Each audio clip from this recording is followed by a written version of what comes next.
Welcome to the Deep Dive. This is where we take, complex research, stacks of financial reports, expert analysis, and really boil it all down into actionable knowledge for you. Our whole mission is to give you that shortcut to being truly informed, maybe with some surprising facts and just enough context so it all makes sense. Today, we're doing a critical deep dive into the marketing tech space. We're looking at Zeta Global Holdings Corp, ticker ZTA. Yeah, Zeta. They're a big AI-powered player, shaking things up in marketing, trading on the NYSE. And just for context, our analysis date is October 24, 2025, and the stock closed at $18.69 there. Now, before we really get into the details, we need to address the tension here. This stock, it's a real battleground. On one hand, you've got analysts who are broadly bullish. Their average price target is way up there, over $28. But then you look at the short interest, it's definitely elevated. Our own educational DCF model, the discounted cash flow model, it actually suggests an intrinsic value range of about $22 to $28 per share. So the big question we're tackling today is why? Why hasn't the market fully barred into that higher valuation yet?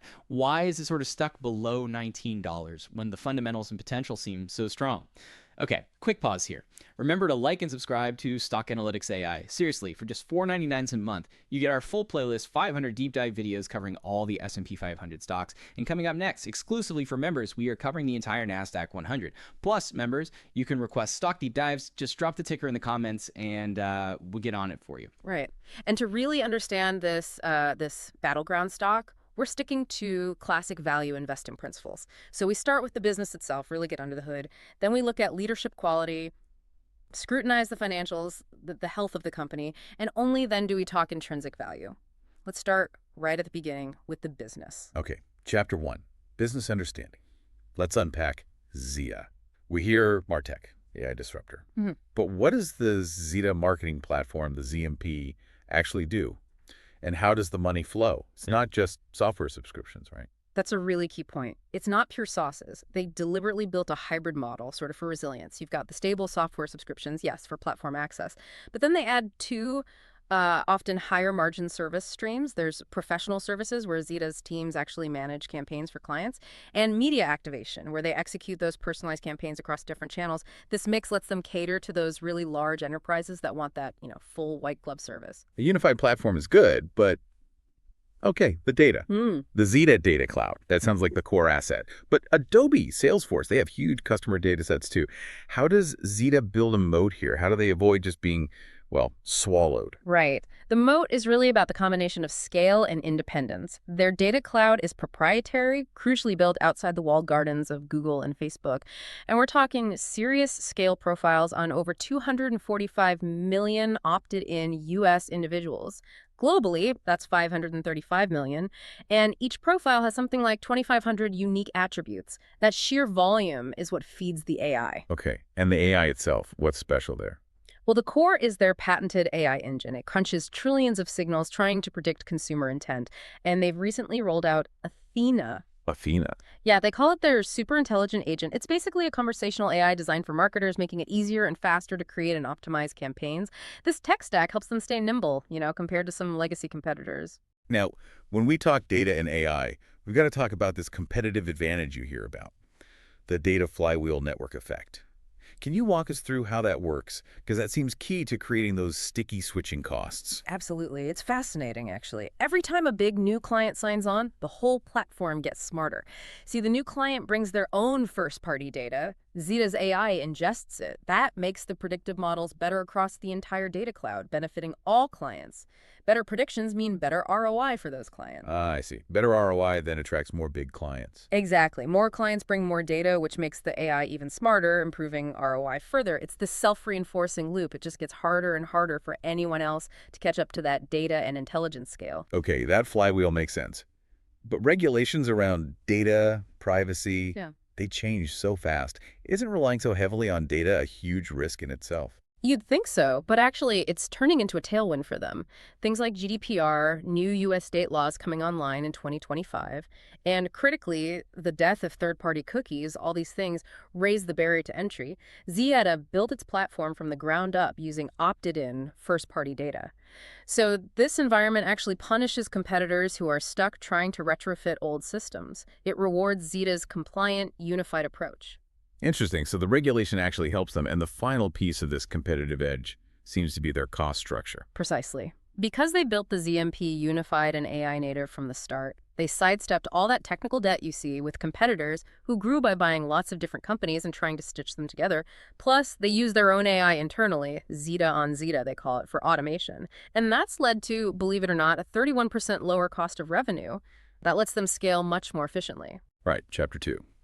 Management evaluation. The platform sounds strong, but execution depends on the team.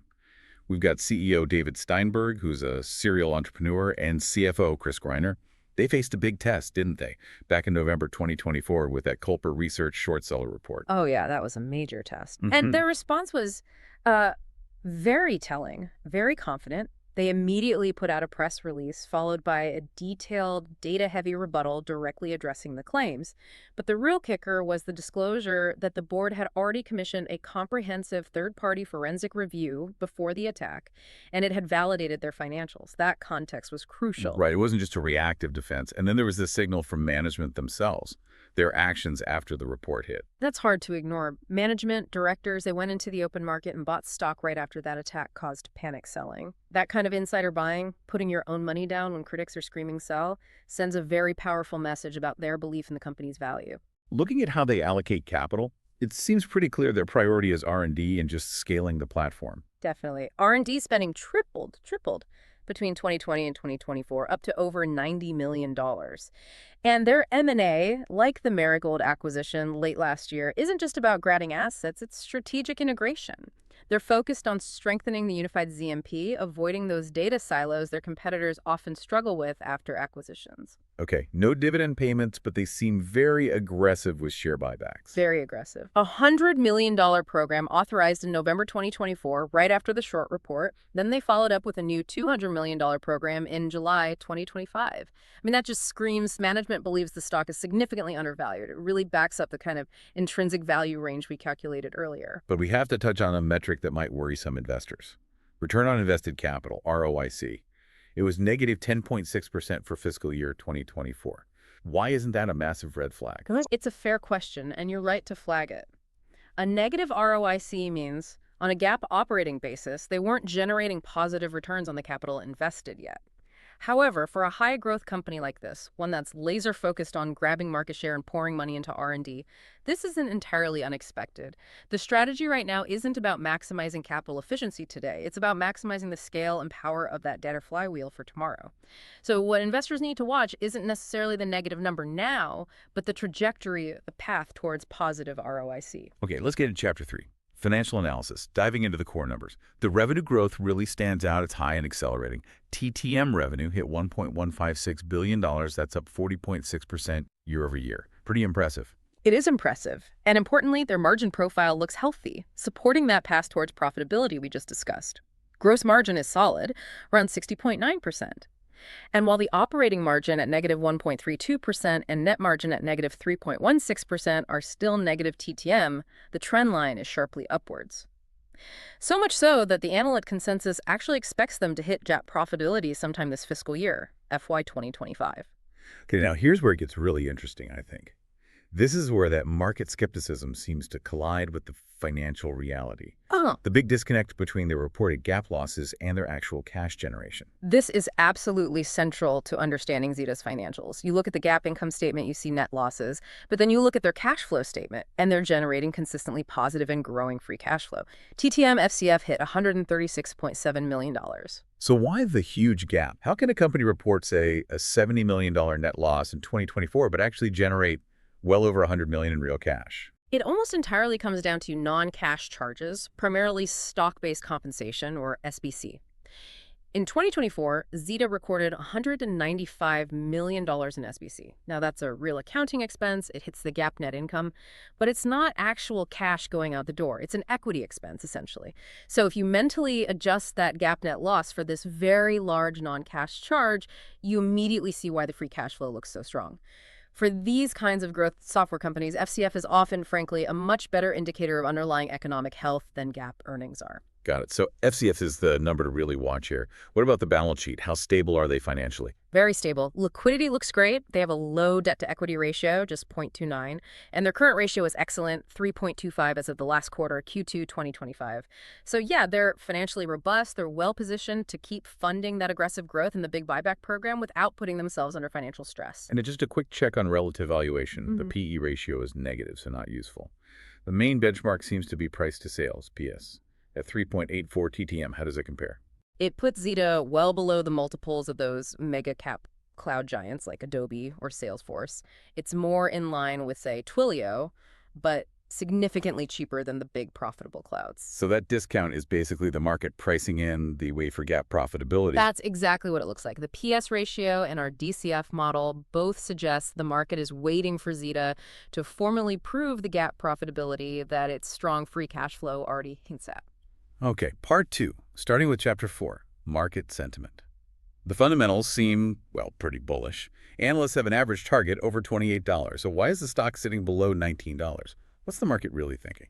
Yeah, the sentiment is definitely a bit schizophrenic. On one side, you have that strong analyst consensus, mostly moderate buy or buy ratings. That's fueled by things like the 16th consecutive beat and raise quarter, that bigger buyback program, this strategic Marigold acquisition. Lots of positive news flow. But then you have the other side, the skepticism, which is best represented by that short interest. It's moderately high, around 11.3% of the float.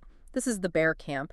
They're likely focused on those historical gap losses and probably worried about the competitive threat. They're betting that the giants, Adobe and Salesforce, will eventually squeeze Zeta's growth before it can reach sustained profitability. And technically, looking at the chart, where does the stock stand right now in this kind of tug of war? Well, right now, it's trading just a little below its short-term 50-day moving average, which is around $19.55, so some near-term pressure. But, and this is important, it's still comfortably above its long-term 200-day moving average, which is down near $16.57. That suggests that despite the current consolidation and maybe nervousness, the underlying long-term momentum is still positive. Moving on to chapter 5, ownership structure. Who actually owns Zeta? Who's holding through this choppy period? Well, the institutional backing is really high. Somewhere between 71% and 86% is held by institutions. You see major names like Vanguard holding over 10%, BlackRock with nearly 8%. That kind of strong institutional conviction tends to provide a bit of a floor under the stock price during volatile times. And what about insiders? Insiders hold a significant chunk too, around 20.3%. CEO Steinberg himself holds about 11%. And we have to come back to that buying in November 2024, seeing multiple insiders step up and buy shares with their own money right after that short attack during peak pessimism. That's a really powerful signal of conviction that the stock was, and perhaps still is, undervalued. Okay. Chapter 6, Risk Assessment. Let's try and synthesize the bull versus bear arguments using a quick SWOT analysis. Strengths, definitely that proprietary AI and data cloud, the accelerating growth, strong FCF, solid balance sheet. Weaknesses, the obvious one is the lack of consistent gap profitability despite the positive FCF, and maybe some client concentration risk relying heavily on their top few clients. Opportunities, huge runway in that booming customer data platform market. They've got a proven M&A strategy, potential for more global expansion. Threats, intense competition, no doubt. Facing giants like Adobe and Salesforce is tough. And always, that looming threat of regulatory changes around data privacy. You never know what's coming next there. And we also need to layer in the current macroeconomic threats, right? High interest rates, potential slowdowns. Absolutely. Critical context right now. High interest rates directly impact valuation. They increase the company's WACC, the weighted average cost of capital. Think of WACC as the hurdle rate Zeta needs to clear to create value. A higher hurdle rate makes future cash flows less valuable today, which pushes down the DCF valuation and puts pressure on the stock price. Plus, you mentioned potential slowdowns. Tariffs imposed in 2025 could dampen global IT spending, maybe increasing costs for Zeta too. But here's where it gets kind of counterintuitive, right? The economic paradox. Normally, a recession is bad news for marketing spend, but you argue it might actually benefit Zeta. It does sound contradictory, but think about it strategically. When the economy tightens, what gets cut first? Often, it's the fuzzy, hard-to-measure brand advertising. Budgets get slashed. But companies become more focused on performance marketing platforms that can demonstrably prove ROI, showing exactly how much revenue each marketing dollar generates. Zeta's whole value proposition, optimizing spend with AI for measurable results, fits perfectly into that cost-conscious, performance-driven mindset. So paradoxically, a downturn could actually help Zeta gain share from less efficient platforms, even if the total market size shrinks a bit. Okay, Chapter 7, Conclusion. Let's bring this all together. The bull case seems pretty strong. You've got the proprietary data flywheel creating that moat, accelerating growth, a modern unified AI architecture, strong free cash flow, and a committed founder CEO whose team is buying stock. That sums it up well. On the flip side, the bear case really centers on that history of gap losses. Can they convert FCF to net income consistently? They're also facing absolute behemoths in Adobe and Salesforce, plus those significant regulatory and macroeconomic headwinds we just discussed. So finalizing the valuation, you mentioned the DCF model earlier. Given the strong FCF, but factoring in the risks and current high interest rates with a 10.5% WACC, where did that land? Based on those inputs and using management's pretty aggressive growth forecasts, our educational DCF model points to an estimated intrinsic value range of $22 to $28 per share. $22 to $28, okay. So yeah, with the stock currently trading around $18.69, our analysis suggests there is a potential margin of safety here. But look, the investment decision really boils down to your conviction on one key point. Can management execute? Can they successfully translate that strong FCF generation into sustained reported GAAP profitability while continuing to defend their competitive moat against those industry giants? That's the hurdle. That's what the market seems to be waiting for Zeta to clear before it fully embraces that higher valuation range. That's a perfect way to frame it. We've seen how Zeta's data flywheel works, how it creates this self-reinforcing advantage and generates real cash. But here's the final thought for you, the listener, to mull over. In the near term, which force wins out? Is it the internal strength, the self-funding power of that data flywheel? Or is it the external market pressure, that demand for clear, consistent GAAP profitability, especially in today's high-rate world? Tracking how that tension resolves in the coming quarters is key. And one last reminder, like and subscribe to Stock Analytics AI. If you found this deep dive useful, check out our library, hundreds of S&P 500 stock videos, and become a member to get the upcoming NASDAQ 100 coverage and request your own deep dives. Yes, and please do remember, this analysis was generated by an AI system. It's for educational purposes only. It should absolutely not be taken as financial advice. You have to do your own research or talk to a qualified financial advisor before making any investment decisions. Thanks for diving deep with us today.